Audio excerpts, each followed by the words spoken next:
Ladies and gentlemen, hey, hi, how you doing? Welcome back to the channel. Thank you so much for stopping by. Today I wanted to change things up a little bit and do more of a retrospective look back at the start of Warzone here just a few years back, obviously with the release of Modern Warfare 2019, and look at one specific update that completely changed the course of not only Warzone 1, but pretty much every COD game that's dropped after that, including, Cold War, the expansions of Modern Warfare 2019, Vanguard, leading into MW2 and Warzone 2 as well, because we were almost in a situation where this game probably would not have gone over nearly as well. So this is actually stemming from a tweet that Modern Warzone put out just a couple of weeks back saying, "Never forget that Modern Warfare 2019 almost released with supply drops and loot boxes before being called out by leakers in the Call of Duty community and promptly removing them from the game before launch. Also, never forget that MW 2019 almost launched without a minimap for multiplayer." Quick little side note here on that last little section. Yeah, you might recall that going into Modern Warfare multiplayer in 2019, the first beta weekend did not have a minimap whatsoever. Now we know that the minimaps changed for all the Infinity Ward games in the past couple of years for MW 2019, and of course here in MW2 with the lack of red dots, but initially there was not any plans to be a minimap, which is actually crazy. That didn't change until the beta second weekend, basically, where they put a minimap in, and then we had to, as a community say, yes, this is what we want, this is what we want, and they launched with the sort of compromise of the weird minimap moving forward, and that's just an MW 2019 thing. Of course, Treyarch and Sledgehammer are doing minimaps normally, at least they have the past couple of years, and hopefully we get back to that with Modern Warfare 3. But anyways, side note over, focusing back on this main update of supply drops and loot boxes. You may recall that leading up to Modern Warfare 2019, Call of Duty had a very heavy presence in the loot box and supply drop scene. Dating back to Black Ops 3, I think is the main one that really kickstarted it, when you had the various bribes and weapon bundles available where you could go through and guarantee yourself a new DLC weapon. This is how you acquired the in-season weapons. If you wanted the new super overpowered rifle, you had to get lucky and pull it out of a supply drop or get a weapon bribe and have everything else unlocked to the point where you were guaranteed to get that.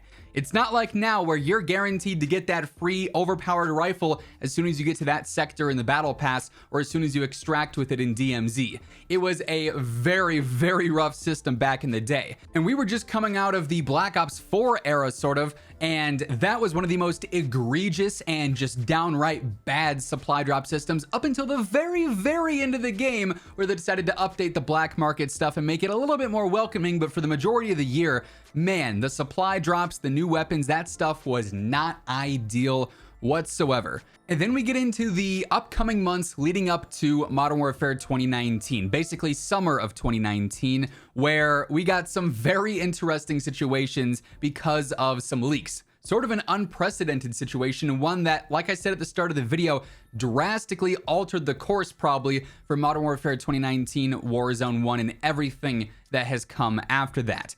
And as we get into this, quick reminder, if you guys are new here, you want to stay up to date with all things going on in COD, be sure to hit that subscribe button, join us on the road to 1 million subs. And if you guys enjoy this sort of different retrospective look here, let me know by dropping a like on the video. It really does help grow the channel. Lets me know you want to see some other style content like this. But in the summer of 2019, there were a handful of leaks and rumors that surfaced from some pretty credible names in the community. And with that, word got around. Supply drops were coming back to Modern Warfare 2019, and they were going to be worse than ever. I actually found an article on Dexerto from September 25th, 2019, and that's an important date to note. September 25th, 2019, titled "COD Fans Angry as Modern Warfare Leak Claims Weapons Are in Supply Drops." And basically in this article, there are links to various tweets, one from the Gaming Revolution, who was a big leaker at the time, saying that, we had a salvage system in Modern Warfare Remastered that was okay. Like, there were some decent aspects that were a little bit more welcoming in previous supply drop systems, and they were basically changing all of that to make it a very not so fair system. The now deleted tweet says, "Who wants, 300 emotes in supply drops, or 500 titles, 200 sprays? Also, weapons are coming too, so they're not even going to be cosmetic only."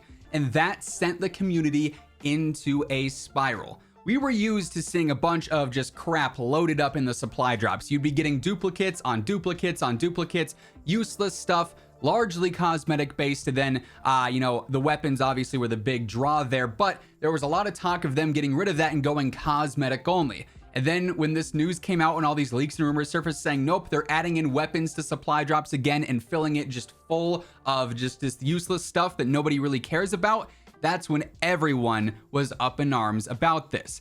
And then just a couple of weeks later, on October 17th of 2019, so quite literally, like I said, from the time that those leaks and rumors surfaced at the end of September to just a couple of weeks in mid-October 2019, Modern Warfare Infinity Ward and Call of Duty completely changed their system based on the outrage of the community. They posted a blog saying, announcement, Call of Duty Modern Warfare post-launch approach to new content. And in this, they basically break down they're going to be introducing crossplay for the first time, and they're completely redoing the DLC after launch. There's not going to be these a la carte DLC multiplayer map packs. There's not going to be all this pay-to-play map pack stuff. There's free post-launch content available for everyone on all platforms at the same time. And they also go on to say specifically, we are introducing a brand new battle pass system, not a loot box system. And that right there is one of the few times in recent years that as a community there was so much outrage about the game that it forced the devs to completely change their course and alter the game to divert away from a loot box system that was extremely predatory and unfair to this battle pass system, which obviously was being revolutionized by Fortnite at the time, to sort of copy that and have a more welcoming pass system and content system post launch. That changed everything, obviously, with COD content after launch.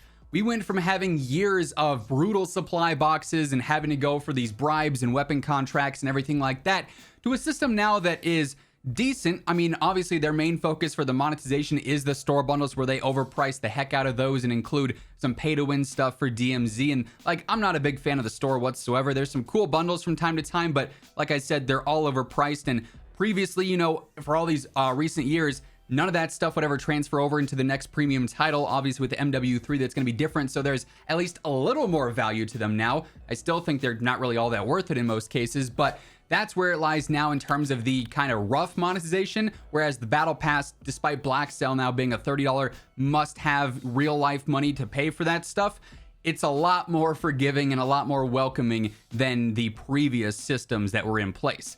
Not to mention, in the coming years after this system was changed to be Battle Pass exclusive and whatnot, there were a lot of bans for loot boxes in different countries, and that obviously would hurt Call of Duty's gameplay a lot if their game would not be available because they had supply drops and all these weapon bribes and stuff like that to access content. So quite literally, the leaks and the outrage that stemmed from them completely changed Modern Warfare 2019 and what would be Warzone, what is now Warzone 2, MW2, Cold War Vanguard, and everything that's going to come in the future as well.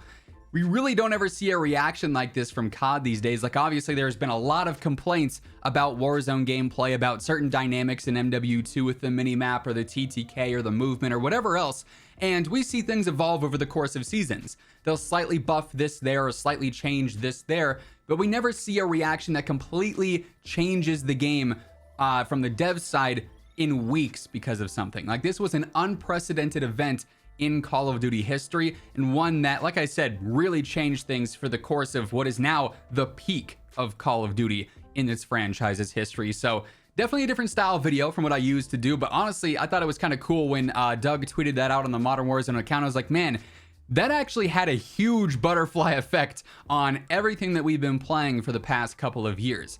So that's going to wrap things up for this one. If you guys enjoyed, let me know by dropping a like on it. Would be really appreciated. And if you're new here, you want to stay up to date with all things going on in COD, be sure to hit that subscribe button on your way out. But once again, thank you so much for tuning in. And until next time, take it easy, have an awesome rest of your day, and I'll catch you guys later. Peace out.